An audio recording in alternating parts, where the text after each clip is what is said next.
tremendous power, you know, that just rests in your hands. Always. Tremendous power, whether you're a king or a slave. In one of his last interviews before the Olympia, Kai Greene speaks with his trademark humility and philosophy about the challenges that lie ahead. Yeah, these next 6-7 weeks are filled with a lot of self-analysis and work, you know, and work even when you don't feel like you got it. During the summer of 2011, Kai Greene, Muscle Meds, and I have been creating a series of training videos called the Train with Kai series, which you will be seeing soon exclusively on bodybuilding.com. In the Train with Kai series, we have been pairing up the two-time Arnold Classic champion and Mr. Olympia contender with less experienced bodybuilders, giving them a chance to learn from someone at the elite level of the sport and giving us a chance to listen in as Kai gives back a little of the knowledge he has gained during his years as a pro bodybuilder. You're gonna try to push them down. It was after one of our final tapings of the series that I had a chance to sit with Kai and speak with him a bit about his thoughts mere weeks away from his third attempt to take the Sandow from the reigning champ, Jay Cutler. You know, you end up doing this a whole lot of soul searching while you start, you know, getting ready to compete. And I realized why.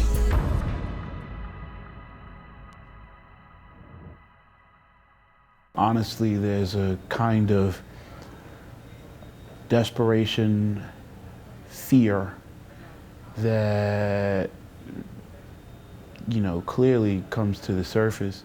Kai Greene speaking about the upcoming Mr. Olympia competition to be held September 17th in Las Vegas. One way, at least, I've seen how I kind of have learned to deal with that is to run and run very hard and lose myself in the work. Kai's disappointing showing at the 2010 Olympia was a devastating blow to his psyche that nearly wiped him out. Oh my God, the first two call-outs have occurred and I was not in either one of them. It is over. This thing is over. Now, after adjustments to his training methods and a reaffirmation of focus, he is back on the trail of the most elusive prize in the sport of bodybuilding. I spoke with him at Bev France's Powerhouse Gym after an all-day video shoot. He told me he was eager to get to the Olympia, but realistic about the difficulty of the task before him. It's a really uncomfortable, unsettled, unforgiving time. You don't sleep as much as you'd like to, and if you do, then, you know, something you feel or fear that something may be wrong. Maybe I slept too long. Maybe I need to, man, am I doing everything? Because now you start checking, and checking again, and reach. Everything is a deliberate walk. You know, everything becomes deliberate, and if you micromanage your life, it's a very uncomfortable way of living, you know, which is why a lot of people may, you know, opt not to do that. Those who have not experienced the competitive bodybuilding lifestyle or seen it up close as I have may not understand what Kai is talking about.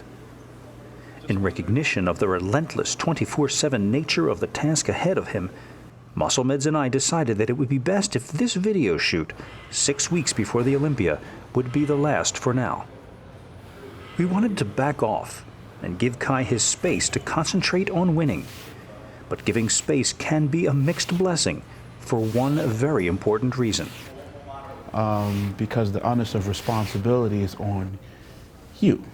You know, there's no one else to blame, and there's no one else to look to expect that they'll pull up the slack. This is your game. This is, you know, even like you just said, you know, even the supplement company is stepping back, saying, okay, we want to allow you your space to do it. You know, you'll find that your wife may step back and say, okay, I want to allow your space to do what you. You'll find that, you know, even your landlord may step back. Hey, you know, I just wanted to allow you to step back and let you do. And the funny thing is, when that does occur, oh my God, well, what happens?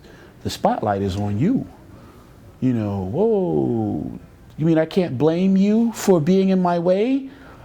Oh, okay, so, oh, wow, well, if I don't succeed, I can't blame oh, well, the something company didn't step out of my way. Well, they just kept, if I didn't have to do that. You know, with the common person, a lot of times existing on the plane of average thinking, we can look to any number of things. Oh, I would have done that, but you know, I had this responsibility. Oh, I wouldn't do that, but you know, I have. Well, what happens when those things do step out of the way? Because in life, it's really always up to you. It's always up to you. You know, it's always up to you. You know, what do?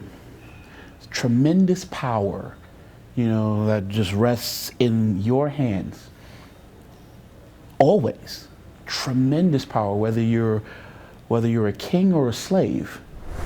It was this reaffirmation of his core beliefs that enabled Kai to refocus his energies and burst back onto the bodybuilding scene in May at the New York Pro. It became clear to insiders and fans alike that Kai was back on the path to greatness. But he strongly emphasizes the sometimes solitary nature of that journey. Like now, I feel like, you know, you end up doing this a whole lot of soul searching while you start, you know, getting ready to compete. And I realize why. Because there's a lot of time where it's just you. You know, there's, you know, when you're on the Stairmaster or you're involved in your cardio, you know, there's no one else there but you. Yeah, we may have some things that are going on around you, but it's you. You know, when you're in the middle of your training and stuff, if you're training that frequently, 2 or 3 times a day, chances are, you know, your training partner or whomever has been delegated the responsibility of trying to, you know, meet with you to train and everything. You know, in real life, you know, most people have real jobs, real families. We're going to still be training partners. We're going to be solid, and serious. A few months into it, when things get difficult, you know, hey man, I got to work. I got another 16-hour shift. You know, hey man, listen, sorry, I can't make it. You know, before you know it, cats don't call anymore. As much as they may want to be, you know, there to support you or whatever, the reality is this is your journey, your goal, your dream, your quest, and they're only going to be there, you know, for maybe 1 training session or so. So if you're training 3 times a day, you know, or 4 times a day, then chances are a lot of that, you know, you're doing by yourself. Strictly speaking, this prep has not been done alone. Kai relies on a trusted training partner and is getting diet advice from the high-profile trainer George Farah. But no longer is Kai putting himself totally in the hands of another person. The responsibility for the Kai you will see at the Olympia will be solely Kai's. These next 6-7 weeks are filled with a lot of self-analysis and work, you know, and work even when you don't feel like you got it, when you're questioning and troubleshooting and still don't feel like you've quite arrived at the right answer, the right, you know, is this, okay, should I do 3 of these or is it 6? Or is it 45 minutes or is it an hour? Should I just go ahead and finish, you know, get the 2-hour session and, hey, I feel this way, do I need to stop? No, you know what, I know I feel this way, but I need to continue. Is it healthier for me to stop or, no, I'm good, I got it, let me continue, let me push it. I know I said I was only gonna have this many grams of carbs today, but is that lightheadedness or is it that I just really want more carbs? It's troubleshooting all day. Should I take an extra 2 grams of protein? Will it really matter? How much sodium? Damn it, you know, you can't eat out anymore. I have 2 meals with me and then, you know, the rest, you know, I can eat out for these next 2 meals. No, you cook every meal, you prepare for all day. Your steps do not happen randomly by chance. You plan. But what about if this comes up? You don't get caught off guard. Proper preparation prevents poor performance. It's your responsibility to plan, to prepare. This is your dream. Making the decision now to eat that cake or that pie or something in any way that's going to deviate from what you've been working toward, you know, for you is catastrophic. You know, it's not even just falling short of your goal, it's self-destructive. I've learned a trick, a key, you know, that, you know, I can be whatever I say I want to be, you know, but the trick is not to just say it with my mouth, but recognize that I have to say it with my thoughts. And by saying it with my thoughts govern my actions, and my actions, become the work that will produce the desired end result. You're going to tell me I can do anything that I want to do? Not because I'm cocky or arrogant, but because there's this power that always rests in your hands.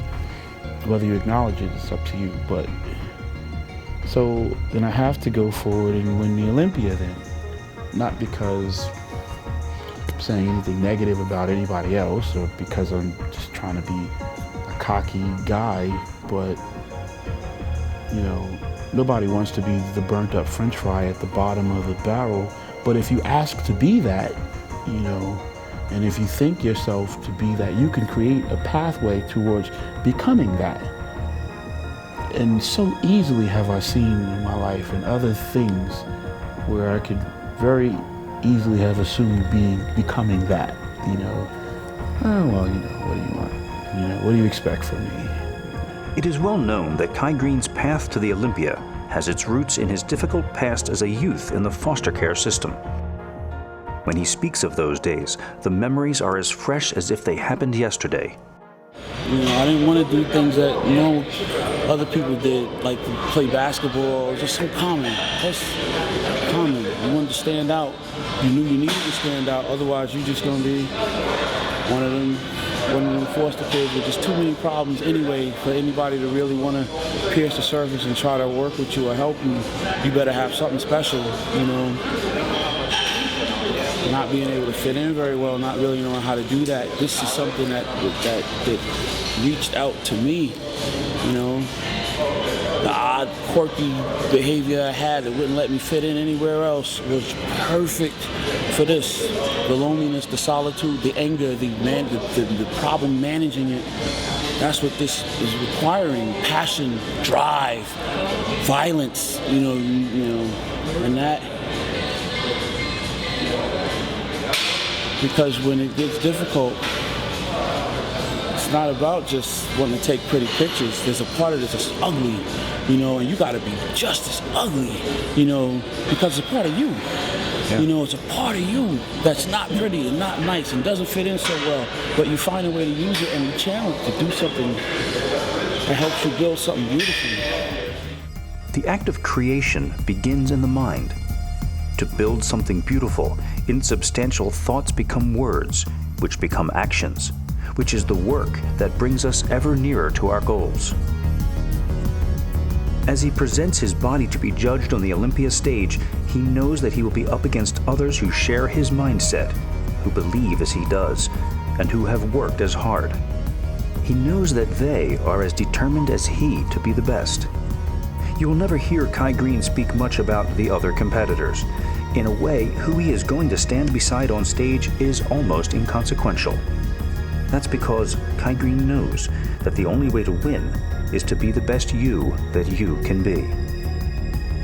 Tremendous power, that just rests in your hands, always. Tremendous power, whether you're a king or a slave.